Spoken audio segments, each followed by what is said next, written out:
Hi, I'm Adam Mahood. I'm here to show you what's new for SQL Server and Windows Azure SQL Database developers in Visual Studio 2013. Almost every modern application leverages and interacts with the database in one form or another. With Visual Studio 2013, database developers can target SQL Server or Windows Azure SQL Database and have an experience modeled after application development, including full integration into the application development lifecycle. This provides a consistent, cohesive experience for application developers and database professionals alike, and the most comprehensive, up-to-date tooling support for Windows Azure SQL Database as you move your application to the cloud.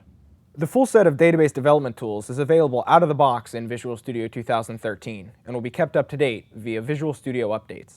We've significantly improved the capabilities available at your fingertips when working with a direct connection to the database. This includes T-SQL query execution, schema and data comparison, and a buffered declarative editing experience. With project-based development, you get the benefits of integrating database development into your application development lifecycle.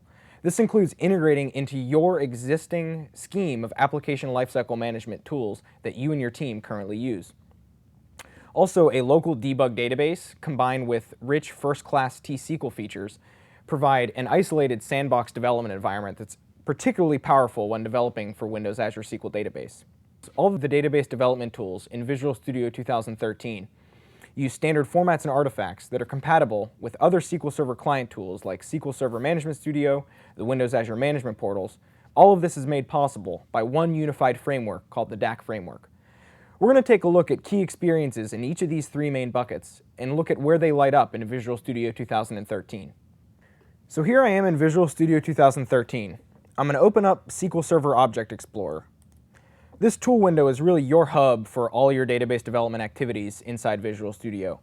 I can add direct connections to on-premise SQL Server and Windows Azure SQL databases, and I have a couple existing connections here, one to an on-premise SQL Server, to a Windows Azure SQL database instance, and also a local DB instance, which I'll talk about in a little bit.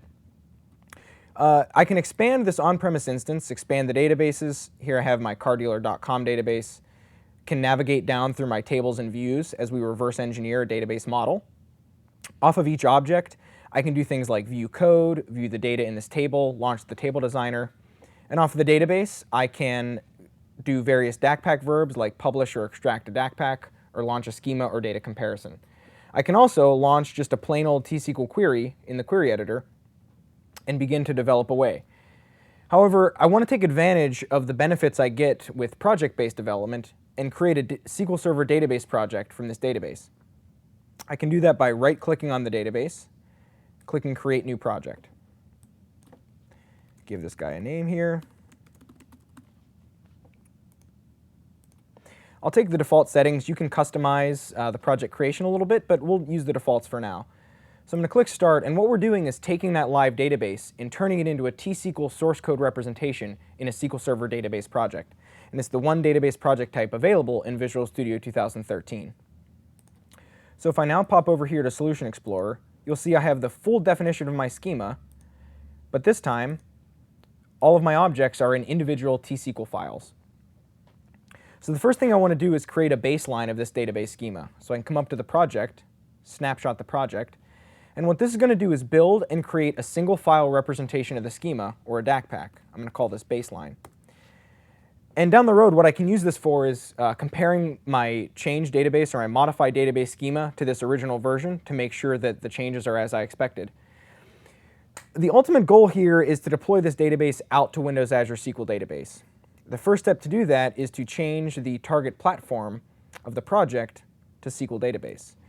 And what this does is allows you to get platform-specific validation over the schema model in your database project.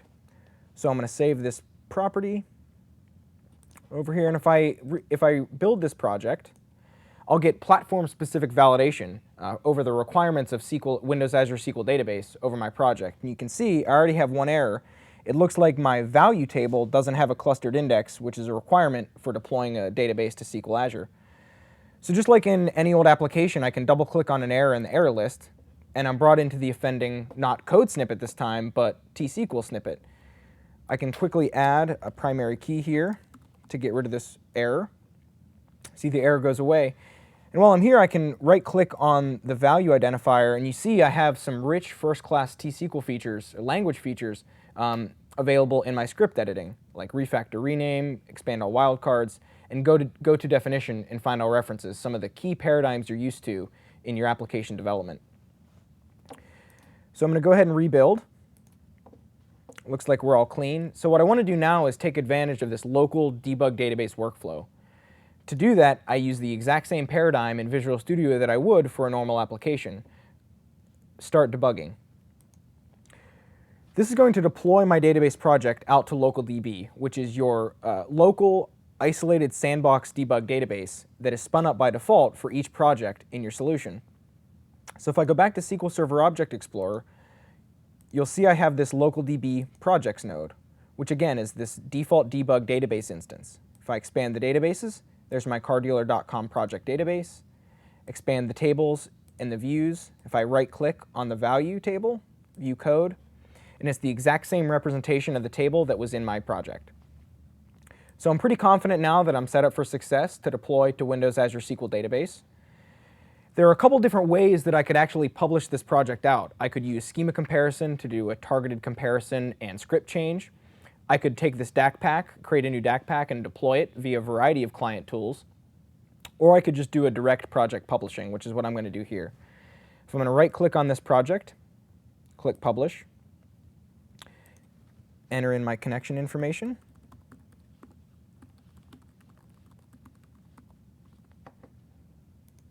My credentials. And we're going to call this cardealer.com Azure. And there are a lot of different ways, a lot of different knobs that we give you to tune the database publishing experience and deployment experience, but we're going to use the defaults, which are conservative and set you up for success when targeting Azure. I'm going to go ahead and publish this.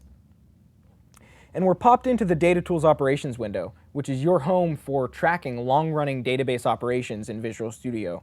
You can see this publish operation. I can see every step of the way, including the publish preview, the different scripts that it executed, and the results of executing those scripts. It looks like my publish completed successfully, which is great. There are a couple different ways, just like everything else that we've been doing, that I could verify that my database made it out to Azure successfully. But I want to highlight one of the new experiences we've lit up in Visual Studio 2013, hanging off Server Explorer.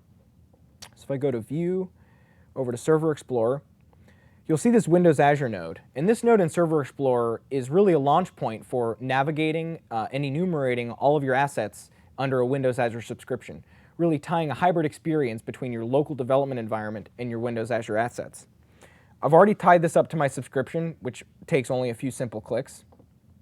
If I expand this node, you can see I have several assets, including the SQL Databases node. I'm going to go ahead and expand this. I'm just going to go ahead and retrieve all the different databases under my subscription. And I should see this cardealer.com Azure database appear.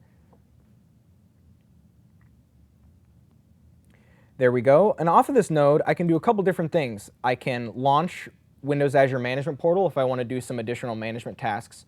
Or I could open back in SQL Server Object Explorer to continue my development and further tweak. If I do that, you see I'm launched back over into the same window that we were looking at before. I'm going to refresh. I have that same database. And all of my tables and views should be right there with it. Visual Studio 2013 provides a comprehensive set of database tooling for both application developers and database professionals alike. Whether you're developing an on-premise application targeting SQL Server or developing for the cloud with Windows Azure SQL Database, the SQL Database tools in Visual Studio 2013 will increase the productivity and efficiency of your application development process.